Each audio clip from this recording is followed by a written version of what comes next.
Kính gửi quý độc giả và những người bạn tâm giao trên con đường tìm kiếm an lạc. Tôi viết những dòng này với trải nghiệm hơn 40 năm nghiên cứu Phật Pháp và nghiên cứu các bậc thánh hiền. Hôm nay, chúng ta cùng đào sâu một nghịch lý, càng cầu an lại càng thấy bất an. Bạn có biết không, người càng chạy theo bình an thì càng đau khổ, càng cầu xin may mắn thì càng gặp rủi ro, và càng sợ chết thì càng chết nhanh hơn. Nghe vô lý phải không? Nhưng đó chính là nghịch lý mà hàng triệu người Việt Nam đang mắc phải mỗi ngày mà không hề hay biết. Hôm nay, tôi sẽ vạch trần cho bạn thấy tại sao càng cầu an thì càng bất an, và quan trọng hơn, làm thế nào để thoát ra khỏi vòng luẩn quẩn này. Hiện tượng đáng báo động, cả dân tộc đang chạy theo bình an bằng cách sai. Mỗi dịp đầu năm, hàng triệu người Việt Nam đổ xô đi lễ chùa. Không phải để tu tập, không phải để học đạo, mà chỉ để xin một điều duy nhất, bình an. Họ đốt hàng chục cây nhang, họ cúng dường hàng triệu đồng, họ xấp mình lạy Phật hàng trăm lạy. Nhưng kết quả thì sao? Về nhà họ vẫn lo âu, vẫn sợ hãi, vẫn mất ngủ vì sợ tai nạn, sợ bệnh tật, sợ mất tiền. Đức Phật đã dạy trong Kinh Pháp Cú rằng, tâm là nguồn gốc của mọi khổ đau, tâm cũng là nguồn gốc của mọi hạnh phúc. Nhưng chúng ta lại quên mất lời dạy này. Chúng ta cứ tưởng rằng bình an là thứ có thể mua được bằng tiền, có thể xin được từ thần thánh, có thể cầu được từ Phật Bồ Tát. Đây chính là sai lầm chết người thứ nhất, tìm bình an ở bên ngoài thay vì tìm trong nội tâm. Trong đạo Phật, khái niệm chấp thủ là một trong những gốc rễ của khổ đau. Khi ta cầu an, ta đang khởi lên một sự chấp thủ mạnh mẽ vào một trạng thái lý tưởng. Sự chấp thủ này tạo ra một khoảng cách giữa thực tại mà ta đang sống và hình ảnh lý tưởng trong tâm trí. Khoảng cách ấy chính là mảnh đất màu mỡ cho bất an và thất vọng sinh sôi. Đức Phật dạy về con đường trung đạo, không rơi vào cực đoan ép xác khổ hạnh cũng không đắm chìm trong dục lạc. Việc cầu an một cách mù quáng cũng là một dạng cực đoan, khi ta cố gắng bám víu vào một trạng thái cảm xúc, phủ nhận đi sự vô thường của vạn pháp. Hãy nhìn vào xã hội hiện đại. Chúng ta sống trong một nền văn hóa đề cao sự tích cực một cách thái quá. Các ứng dụng thiền định biến tướng thành công cụ để đạt được hiệu suất cao hơn. Các khóa học dạy cách suy nghĩ tích cực để thành công. Mục tiêu cuối cùng không còn là sự an lạc nội tâm thuần túy, mà trở thành một thứ hàng hóa để phục vụ cho mục đích vật chất và xã hội.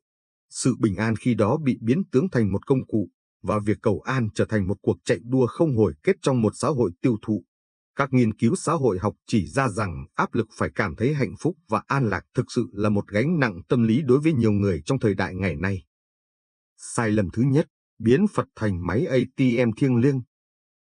Tôi từng gặp một người đàn ông, anh ta đến chùa mỗi tuần. Anh ta cúng dường rất nhiều tiền.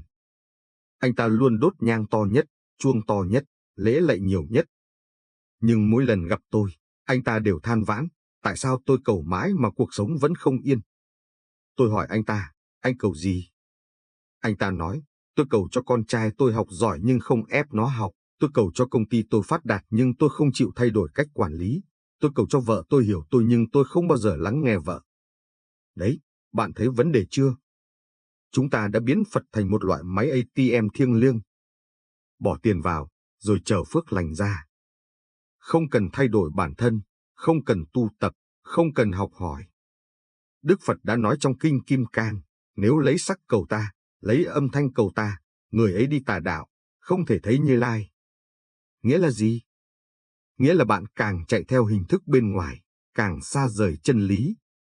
Bạn càng nghĩ rằng đốt nhang nhiều, cúng tiền nhiều thì Phật sẽ cho bạn bình an, thì bạn càng xa vào mê tín.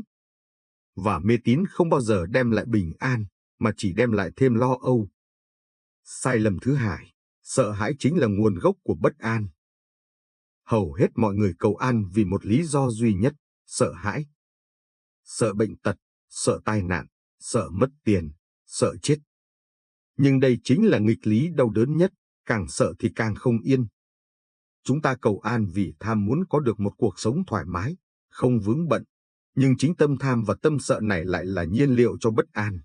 Khi cầu nguyện, nếu trong lòng đầy lo sợ tai ương hoặc tham cầu lợi lộc, thì chúng ta đang củng cố thêm cho những năng lượng tiêu cực trong chính mình. Lời cầu khi ấy xuất phát từ sự thiếu hụt và bất an, nên kết quả nhận được cũng sẽ là sự thiếu hụt và bất an.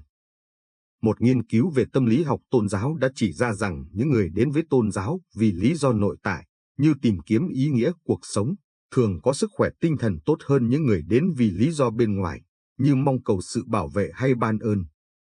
Lão Tử đã dạy trong Đạo Đức Kinh, họa đến từ cái mà ta yêu quý nhất. Người ta sợ mất tiền, nên cứ lo âu về tiền mỗi ngày, rồi họ căng thẳng, họ mất ngủ, họ quyết định sai, và cuối cùng họ thật sự mất tiền. Người ta sợ bệnh tật, nên cứ lo lắng về sức khỏe mỗi ngày, rồi họ stress, họ ăn không ngon ngủ không yên, và cuối cùng họ thật sự bị bệnh. Đức Phật dạy, tâm tạo tác tất cả. Tâm bạn sợ hãi, thì cuộc sống bạn sẽ đầy sợ hãi. Tâm bạn lo âu, thì cuộc sống bạn sẽ đầy lo âu. Bạn không thể cầu an trong khi tâm bạn đang bất an. Đó như việc bạn đứng giữa biển mà kêu khát nước. Nước ở khắp nơi, nhưng bạn không uống được vì nó mặn. Bình an ở khắp nơi, nhưng bạn không nhận được vì tâm bạn đầy sợ hãi. Cầu an từ bên ngoài. Chúng ta đổ xô đi các chùa chiền, lễ hội, các thầy cúng, các khóa tu đắt tiền với hy vọng tìm thấy sự bình an. Chúng ta tin rằng một không gian linh thiêng, một câu thần chú, hay một vị thầy tâm linh nào đó có thể ban cho mình sự an lạc. Điều này vô tình khiến chúng ta đánh mất sự tự chủ. Bình an không phải là thứ để xin hay cho. Nó là một trạng thái nội tâm, được nuôi dưỡng từ bên trong bằng sự hiểu biết và thực hành. Giống như một cái cây, nếu chỉ tưới nước lên lá mà không chăm sóc gốc rễ, cây ấy sớm muộn cũng sẽ héo khô.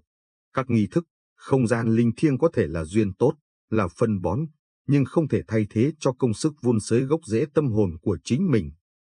Sai lầm thứ 3, tìm kiếm sự kiểm soát tuyệt đối. Con người chúng ta có một bản năng tự nhiên, muốn kiểm soát mọi thứ. Chúng ta muốn kiểm soát sức khỏe, kiểm soát tiền bạc, kiểm soát người thân, kiểm soát tương lai. Và khi không kiểm soát được, chúng ta lo âu. Đây chính là sai lầm thứ 3, nghĩ rằng bình an đến từ việc kiểm soát. Nhưng sự thật hoàn toàn ngược lại. Bình an đến từ việc buông bỏ sự kiểm soát. Bình an không phải là một ốc đảo tách biệt. Nó là hệ quả của một đời sống có đạo đức, có trí tuệ hiểu biết về bản chất cuộc đời, và có hành động phù hợp. Một người không thể nào có được sự bình an thực sự nếu trong lòng còn chứa đầy tham lam, sân hận và si mê. Một người không thể an nhiên nếu hành động của họ gây ra đau khổ cho người khác. Trí tuệ ở đây là sự thấu hiểu luật nhân quả, hiểu về vô thường, vô ngã. Khi hiểu được rằng mọi thứ đều thay đổi, rằng không có một cái tôi cố định để bảo vệ, thì những lo lắng, bám víu sẽ tự nhiên giảm bớt. Sự bình an khi đó sẽ đến một cách tự nhiên như hoa trái của một cái cây được chăm bón đầy đủ. Thiền sư Nhất Hạnh từng dạy, buông bỏ mang lại hạnh phúc. Bạn không thể kiểm soát thời tiết, nhưng bạn có thể chuẩn bị áo mưa. Bạn không thể kiểm soát người khác, nhưng bạn có thể kiểm soát cách bạn phản ứng. Bạn không thể kiểm soát tương lai, nhưng bạn có thể sống tốt ở hiện tại. Tôi có một người bạn, anh ta là doanh nhân. Anh ta luôn lo lắng về công ty, về nhân viên, về đối thủ cạnh tranh. Anh ta không ngủ được vì cứ suy nghĩ xem ngày mai sẽ ra sao. Anh ta đi lễ chùa mỗi tuần, cầu xin cho công ty thuận lợi. Nhưng anh ta vẫn không yên tâm. Cho đến một ngày, anh ta gặp một vị thiền sư. Vị thiền sư hỏi, anh có thể kiểm soát kinh tế thế giới không? Anh ta nói, không.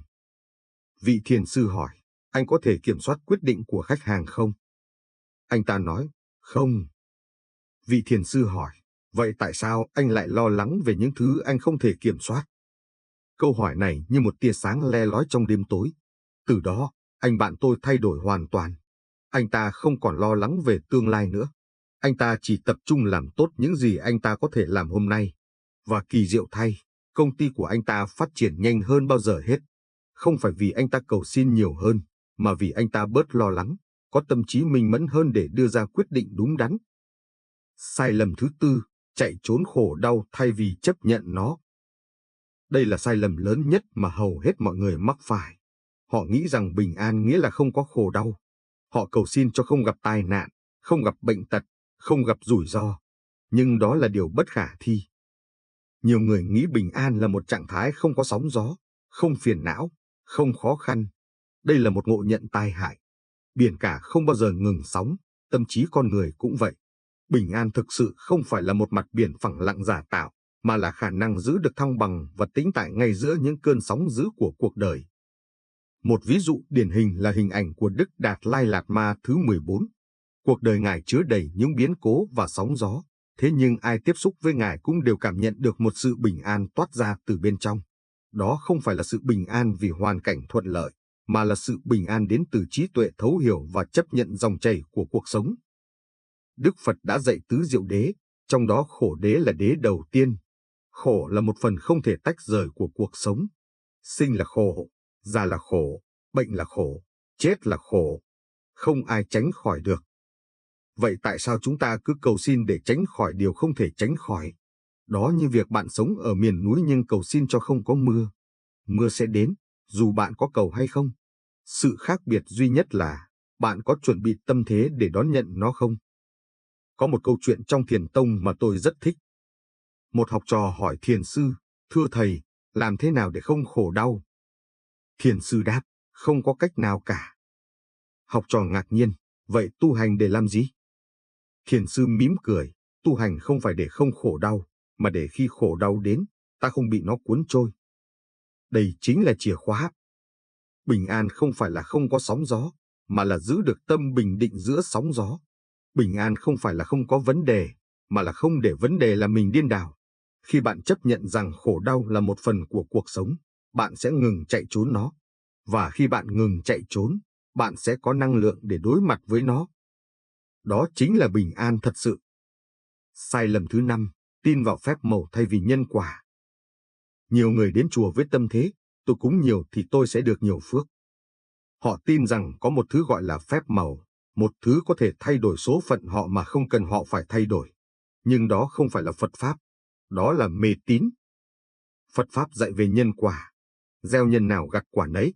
Bạn gieo nhân tham lam, bạn sẽ gặt quả đau khổ. Bạn gieo nhân từ bi, bạn sẽ gặt quả bình an. Không có ngoại lệ, không có phép màu nào có thể thay đổi quy luật này. Đức Phật không phải là thần thánh ban phước cho ai. Đức Phật là một vị thầy, chỉ cho chúng ta con đường giác ngộ. Nhưng con đường đó, chúng ta phải tự bước. Không ai có thể bước thay chúng ta. Có một câu chuyện rất nổi tiếng trong Phật giáo. Một người đàn ông sắp chết vì khát nước giữa sa mạc. Ông ta cầu xin Phật cứu ông. Nhưng Phật không xuất hiện. Ông ta tức giận, ông ta nghĩ rằng Phật đã bỏ rơi ông. Nhưng khi ông ta chết, ông ta mới nhận ra, suốt cuộc đời, có biết bao nhiêu lần ông ta đi ngang qua những dòng suối, những cái giếng, nhưng ông ta không chịu uống vì ông ta cứ nghĩ rằng phía trước sẽ có nguồn nước tốt hơn. Câu chuyện này muốn nói gì? Nó muốn nói rằng, bình an luôn ở ngay trước mắt bạn, nhưng bạn không thấy vì bạn cứ chạy đi tìm nó ở xa. Bạn cứ nghĩ rằng bình an sẽ đến khi bạn có nhiều tiền hơn, khi bạn có địa vị cao hơn, khi bạn được Phật ban phước. Nhưng sự thật là, bình an chỉ đến khi bạn ngừng chạy, khi bạn dừng lại và nhìn vào chính mình. Vậy đâu mới là con đường đúng đắn để tìm thấy bình an?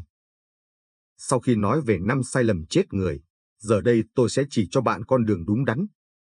Con đường này không phải do tôi bịa ra, mà là con đường mà Đức Phật và các bậc thánh hiền đã đi qua và chỉ dẫn cho chúng ta.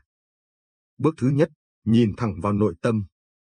Bình an không phải là trạng thái bên ngoài, mà là trạng thái bên trong. Bạn phải dừng lại và tự hỏi bản thân, tại sao tôi bất an? Không phải hỏi người khác, không phải hỏi thầy bói, không phải hỏi thần thánh, mà hỏi chính bản thân mình. Có thể bạn sẽ phát hiện rằng, tôi bất an vì tôi tham lam, vì tôi muốn nhiều hơn những gì tôi cần. Có thể bạn sẽ phát hiện rằng, tôi bất an vì tôi sợ mất đi những gì tôi đang có. Có thể bạn sẽ phát hiện rằng, tôi bất an vì tôi luôn so sánh mình với người khác.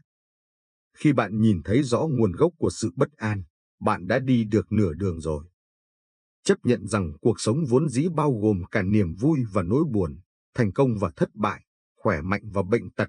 Sự chấp nhận này không phải là thái độ cam chịu, yếu đuối, mà là một sự thấu hiểu sâu sắc về bản chất của hiện thực.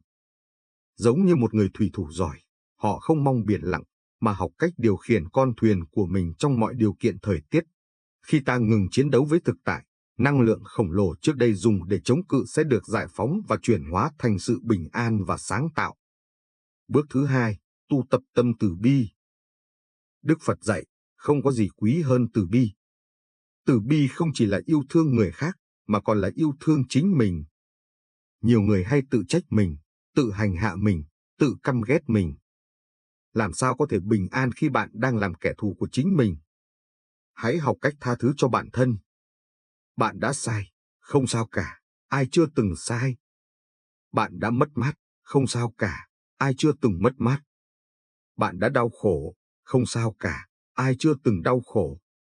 Quan trọng là bạn học được gì từ đó và bạn có tiếp tục đi hay không. Bước thứ 3, sống tỉnh thức từng khoảnh khắc. Hãy thực hành đối diện với chánh niệm. Hãy đem sự tỉnh thức vào từng khoảnh khắc của cuộc sống, dù đó là việc rửa chén, lái xe hay đối diện với một cuộc tranh cãi. Khi ta hoàn toàn có mặt ở đây và bây giờ, không phán xét, tâm trí ta ngừng lang thang về quá khứ đầy tiếc nuối hoặc tương lai đầy lo âu. Sự bình an vốn sẵn đủ trong khoảnh khắc hiện tại sẽ tự động lộ diện. Khoa học thần kinh đã chứng minh rằng thực hành chánh niệm thường xuyên có thể làm giảm kích thước của hạch hạnh nhân, trung tâm xử lý sợ hãi của não bộ, và tăng cường hoạt động của vỏ não trước trán, nơi chịu trách nhiệm về điều chỉnh cảm xúc. Thiền sư Nhất Hạnh dạy, khi bạn đi, hãy biết rằng bạn đang đi. Khi bạn ăn, hãy biết rằng bạn đang ăn. Khi bạn thở, hãy biết rằng bạn đang thở. Nghe đơn giản, nhưng đây chính là chìa khóa để tìm thấy bình an. Hầu hết chúng ta sống trong quá khứ hoặc tương lai. Chúng ta hối tiếc về quá khứ, hoặc lo lắng về tương lai. Nhưng quá khứ đã qua, tương lai chưa đến.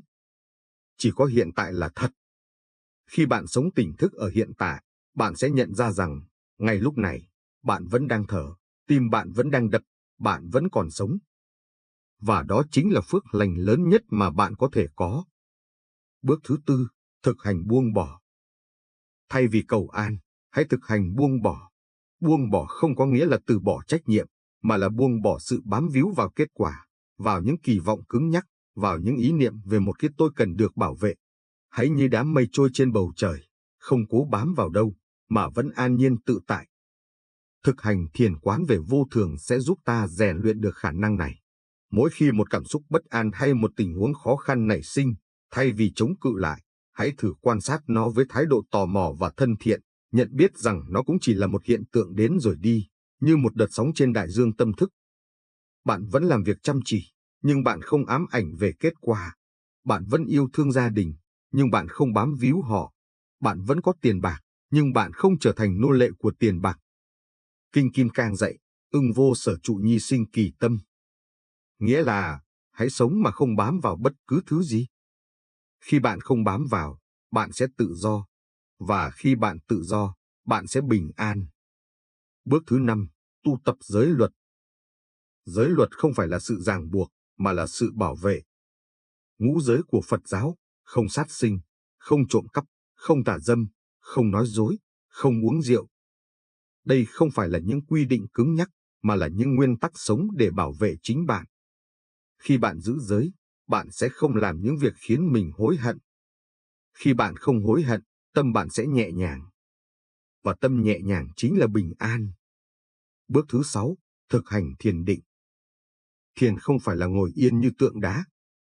Thiền là việc quan sát tâm mình, quan sát hơi thở mình, quan sát cảm giác của mình.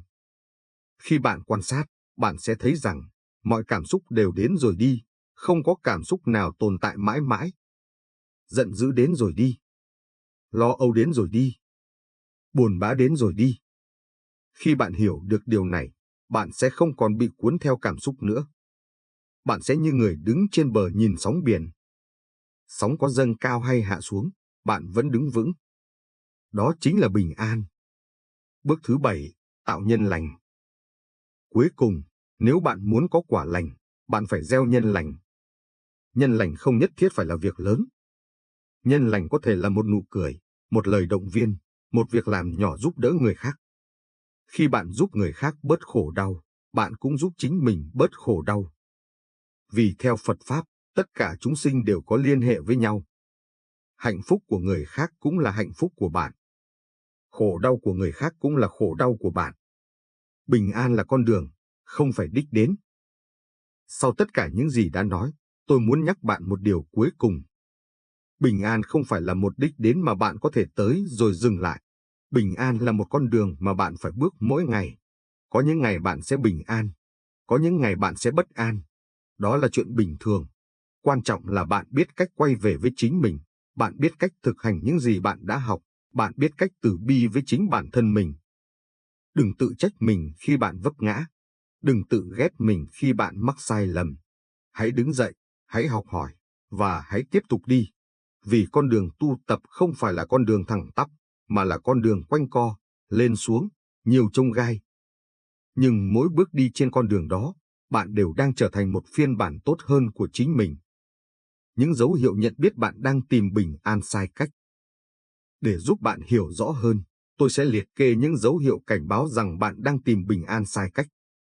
Nếu bạn thấy mình có những dấu hiệu này, hãy dừng lại và suy ngẫm. Dấu hiệu thứ nhất, bạn thấy mình phải đi lễ ngày càng nhiều nhưng tâm hồn ngày càng rỗng rang. Bạn đốt nhang nhiều hơn, cúng dường nhiều hơn, nhưng bạn không thấy thay đổi gì trong cuộc sống. Đây là dấu hiệu bạn đang rơi vào mê tín thay vì tu tập thật sự. Dấu hiệu thứ hai, bạn cảm thấy tội lỗi mỗi khi không làm theo những nghi lễ mà người ta bảo bạn phải làm. Người ta bảo phải đi lễ vào ngày rằm, bạn không đi thì lo lắng cả tháng. Người ta bảo phải cúng vào giờ tốt, bạn không cúng đúng giờ thì sợ hãi cả tuần. Đây là dấu hiệu bạn đang sống trong sự ràng buộc, không phải tự do. Dấu hiệu thứ ba, bạn cầu xin cho người khác thay đổi thay vì thay đổi chính mình. Bạn cầu xin cho chồng bạn bớt nóng tính, nhưng bạn không học cách kiềm chế cơn giận của mình. Bạn cầu xin cho con bạn ngoan ngoãn, nhưng bạn không học cách làm cha mẹ tốt hơn. Đây là dấu hiệu bạn đang đổ lỗi cho bên ngoài thay vì nhìn vào chính mình. Dấu hiệu thứ tư, bạn chỉ nhớ đến Phật khi gặp khó khăn, và quên Phật khi cuộc sống thuận lợi. Khi gặp bệnh tật, bạn chạy đến chùa. Khi gặp rủi ro, bạn khẩn cầu Phật. Nhưng khi cuộc sống tốt đẹp, bạn quên mất lời Phật dạy. Đây là dấu hiệu bạn đang coi Phật như một công cụ để sử dụng, không phải như một vị thầy để học hỏi. Dấu hiệu thứ năm, bạn không dám đối mặt với khổ đau mà cứ tìm cách trốn tránh. Bạn không dám nghĩ về cái chết, về bệnh tật, về mất mát. Bạn cứ tưởng rằng nếu không nghĩ đến nó thì nó sẽ không xảy ra. Nhưng sự thật là, càng trốn tránh, bạn càng sợ hãi. Câu chuyện có thật, từ bất an đến bình an. Tôi muốn chia sẻ với bạn một câu chuyện có thật mà tôi đã chứng kiến. Có một người phụ nữ, chúng tôi gọi bà ấy là chị Lan. Chị Lan là một doanh nhân thành đạt, có tiền có của, có địa vị. Nhưng chị Lan không hạnh phúc.